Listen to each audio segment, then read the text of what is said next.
A couple months ago, Amy and I began a bit of a manga exchange. I got her into Chainsaw Man, and she got me into Kumo Desu ga Nanika, and I loved it. I've also been reading the slime isekai recently. So one day I brought up Steel Ball Run, my favorite part from JoJo's. Steel Ball Run is special because it begins a new continuity based on the previous 6 parts, but completely independent from it too.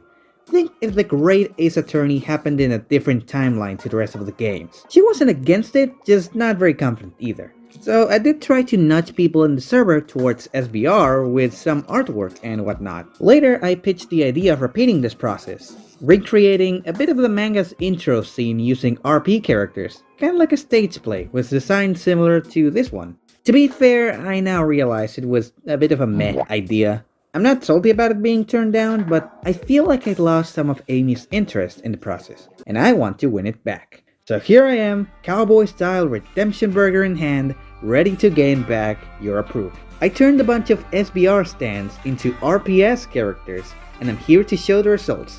If this doesn't make you want to give the manga a try, I don't know what will.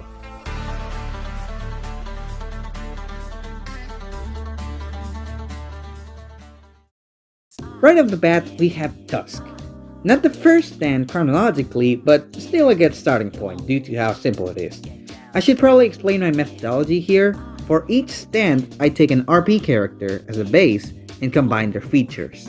The challenge is to find the balance between the original, the base character, which is Blush in this case, and them having something to do with the user. In this case, Johnny being played by Mika.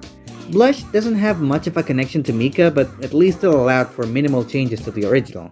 Besides, the bracelets and the stars tied it all together pretty nicely. I wondered if I should keep the palette to the Moldavite colors, but that kinda broke the design. So, this is the final result. Blush as Tusk. Nice. Next up is Tusk Electric Boogaloo. You'll see me talking a lot about why Tusk is so freaking awesome later on. For now though, Act 2 is a more medium-sized evolution, with more robust and mechanical parts.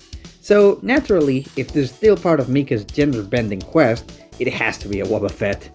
Thankfully this one went a lot smoother, and it allowed me to bring back elements from Moldavite, like the bracelets being part of the gauntlets. Oh, and that weird body piece at the bottom is the Wobbuffet's tail. It does, however, look very different to its predecessor, with many design elements that just disappeared or changed very drastically. But oh well, at least it looks cool with pet. Next up we have... Okay, I swear this is the last. Tusk Act 3 is pretty self-explanatory.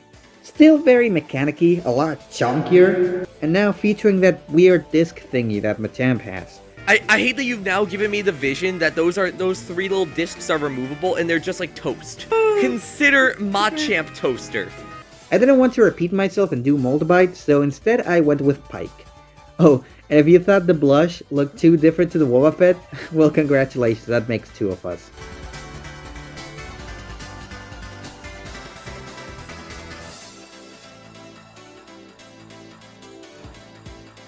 I considered giving Pike the previous palette, but then it wouldn't look very much like her.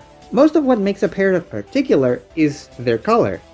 At least if you ignore the green skin, all the blues and grays are a very natural progression of the Wobbuffet, what with all the stars and, again, cyan bracelets. And just like that, the Tusk family is complete. Please don't look them up, don't go to Google Images or the SBR Wiki, just trust me on this. Moving away from Johnny and the Pinks, Johnny and the Pinks! Ballbreaker is thankfully a breath of fresh air. No more stands evolving, the next ones are all standalones. Ballbreaker in question belongs to a character who would have been played by Everett in the scrapped play idea, so of course his stand would just be Emma. You might have noticed that the paper scan includes an extra set of limbs here.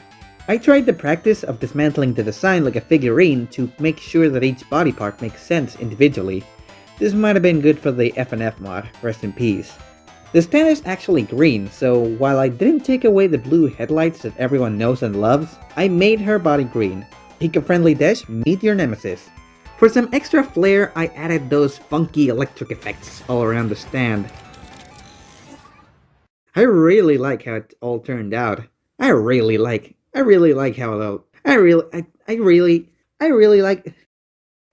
like how it all turned out.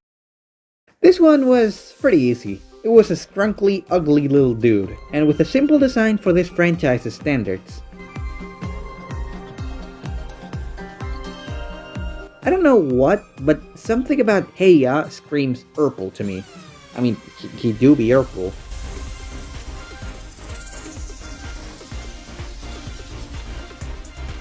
I even took the liberty of adding that squiggle texture to make it look less flat, but obviously this one was not that hard. Unfortunately, that's the last easy one of the bunch.